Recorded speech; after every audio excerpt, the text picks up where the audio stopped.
Stop translating in your head. This is the biggest reason you still can't speak English fluently.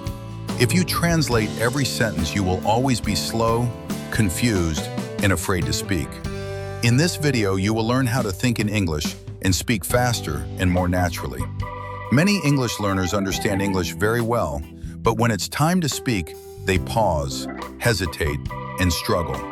This happens because they are translating from their own language into English, and this habit slows everything down. When you translate, your brain works twice. First, you think in your language, then you change it into English, and this takes time. But real conversations don't wait. People expect fast answers, not slow thinking. The truth is simple.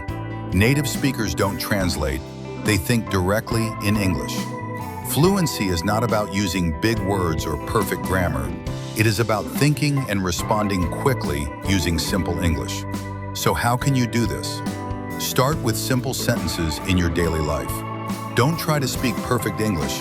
Just say easy sentences like, I'm tired, I'm hungry, or I need water. Simple English helps you speak faster. You should also use English in your daily activities. When you wake up, say, I wake up. When you eat, say, I am eating.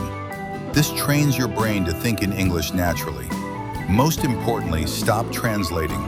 When you want to speak, don't go back to your language. Stay in English, even if your sentence is not perfect. Practice speaking every day, even if you are alone. Talk to yourself, describe what you are doing, and repeat simple sentences again and again. Repetition is very powerful because it builds automatic speaking. The more you repeat, the faster and more natural your English will become. Remember, fluency is not about perfection. It is about speed and confidence. Stop translating, start thinking in English, and practice every day. That is how you improve. Follow me on YouTube for more simple English lessons.